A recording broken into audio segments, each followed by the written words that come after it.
Oh, hi everybody, Ezra Levant here. As you can see behind me from all the airplanes, I'm back at the airport. I'm off to Dublin, Ireland. There's a lot cooking in Ireland these days that touch on themes that are dear to the hearts of Rebel News.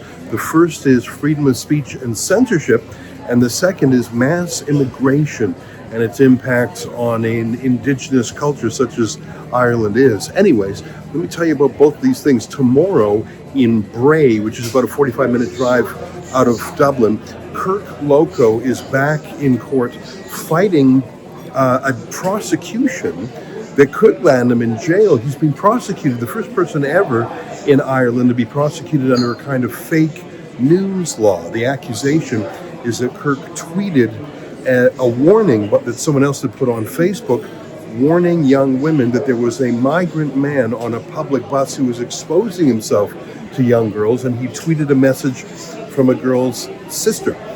And he did so in good faith. He was warning people about it.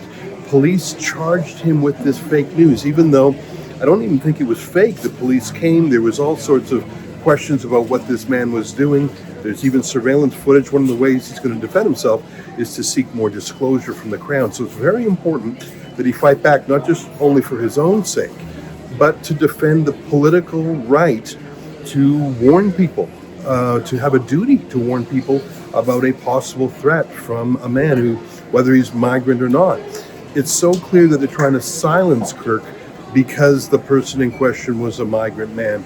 And it's so outrageous they're using a fake news law for it. Anyways, we're crowdfunding his legal defense, and that's what we're going to be doing in Bray. But the following day is even more interesting. There are two by-elections for the Irish Parliament. One in Dublin. Our friend Malachy Stevenson is running there. I hope he wins. He's freedom-oriented. But a very, very interesting one is on the far west of Ireland in County Galway, in Galway West. There's a by-election, and one of the candidates used to be part of sort of the mainstream, but then he dared to criticize the Irish policy of mass immigration.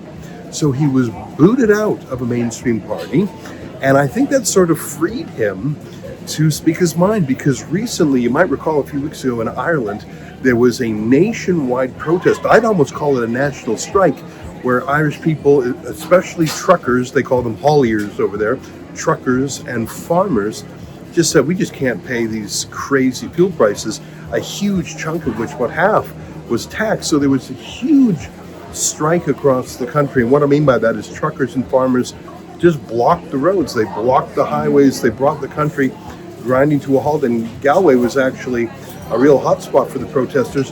And one of the candidates running there, not only did he criticize mass immigration, that's why he was booted out, but then he went to stand with the truckers and the farmers. So I think there's a chance in a by-election where people sometimes use the occasion to smack the status quo with a more dramatic choice.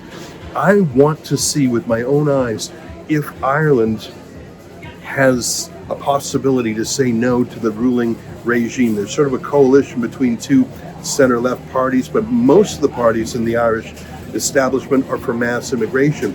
This candidate that I'm referring to is running as an independent, and he is very independent. I want to see if Ireland will take a chance on him. Anyway, so there's those two parts to the news. One is the free speech trial tomorrow in Bray will be there.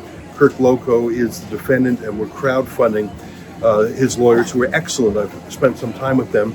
And then the following day, the political question of mass immigration.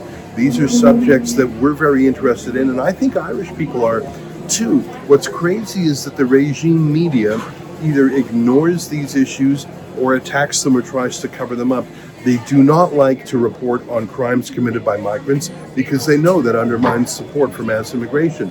And they support censorship. I know it's crazy to say this, but these days most woke journalists actually support censorship of their rivals, especially independent citizen journalists who talk about things like free speech itself or mass immigration. So it's going to be a fact-packed, event-filled 2 days in Ireland. I'm just about to hop on the plane. I'll be there in the morning with my videographer, Lincoln J. We're going to work hard crisscrossing that country. I love going to Ireland. And let me just leave with sort of a funny point. I don't know if you heard, but I was going to Tommy Robinson's big rally in the UK last week, and I was barred. The Home Office said I couldn't go in. So I know that some Irish folks have their sort of elbows up when it comes to the UK, but I've got street cred in Ireland now because I too have caught the ire of the Home Office and I've been banned from the United Kingdom. We'll see if that lasts, but in the meantime, I look forward to spending some time on the Emerald Isle, some of the best people in the world, and I love covering Ireland. Whether you're Irish or not, I'm not Irish obviously, but I care about them, and I see what's happening there as a microcosm of what's happening across the West, whether it's the UK, France, Canada, the United States, Australia. The whole world is dealing with these issues of mass migration and censorship, typically to support mass immigration. So I sometimes call my trips to Ireland and the UK my dystopian time machine, where we can see what the future in our countries will be like if we don't change course. So I'm headed over there. If you want to support the cost of my journey, we buy economy class airfare to try and travel lean. We don't take any money from the government, unlike the state broadcaster RTE in Ireland or CBC in Canada. That's the only way we're able to speak freely, is we take no government money, and it shows. If you want to help me cover the cost of my journey, please go to thetruthaboutirland.com. Not only can you chip in there, but that's also where you'll be able to see all my videos for the next few days. Anyways, I got to get ready. I go find my airplane. It's not this one, although that's a nice one. See you in Ireland soon, everybody. Bye-bye.